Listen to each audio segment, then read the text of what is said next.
This question comes from Stefan Jabode of Danville, California, and it raises a question I've certainly never heard before.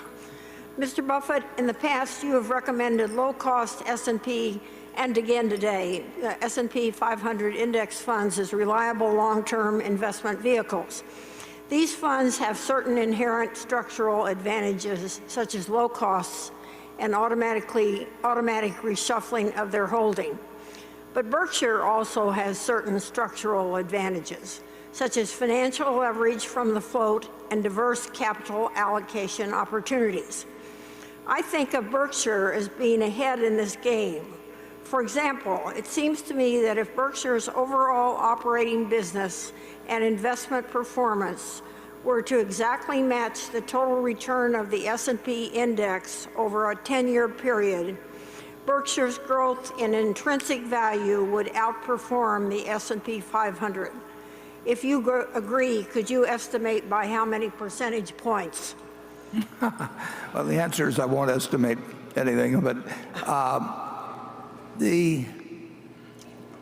if we just own stocks and we own the S&P, our performance would be significantly worse than the S&P because we would be incurring a corporate tax, which would now be 21% on capital gains, plus possibly some state income taxes.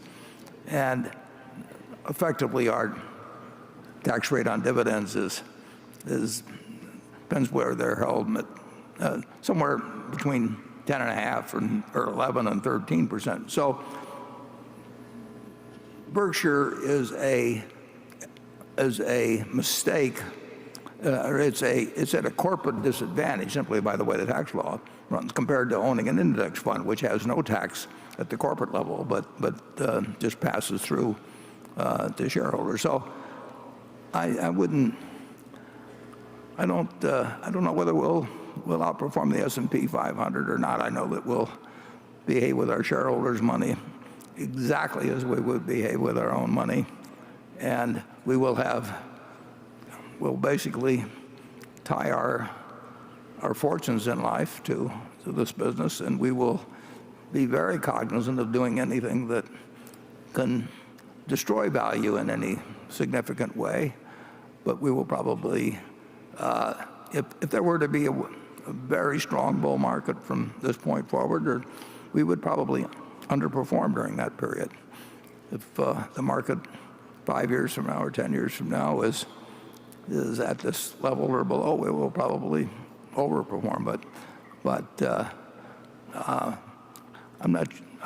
don't think that I don't quite understand the question in terms of when it says the total return of the S&P over a 10-year period and Berkshire's growth in intrinsic value would outperform. I don't know whether that will happen or not. Charlie? Well, there'd be one big advantage for the shareholders that pay taxes, and that is that the Berkshire shareholders, even if we just matched the S&P, we'd be way ahead after taxes.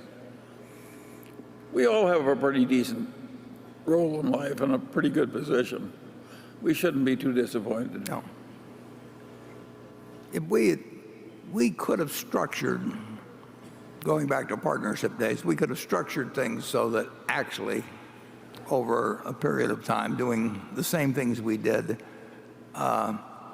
would have come out somewhat more favorably for shareholders if we kept it to the original partnership group. But the present form hasn't worked badly, although we have had periods when our corporate capital gains tax, as opposed to the individual, I think it got up to 39% for a couple of years or 1 year, and certainly was 35% for a long time. And then on top of that, we had state income taxes in some cases, and they exceeded.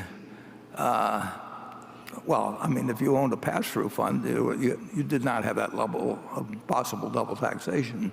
Now, if you hold your stock forever, you don't pay it. But if you actually sell your stock, you've had a double tax effect. We're not complaining in any way, shape, or form. This country has treated us incredibly well. And we've had this huge tailwind, which I wrote about in the annual report, and it wouldn't have happened in any other country. So we've been very lucky that we've been operating in this country at this time. And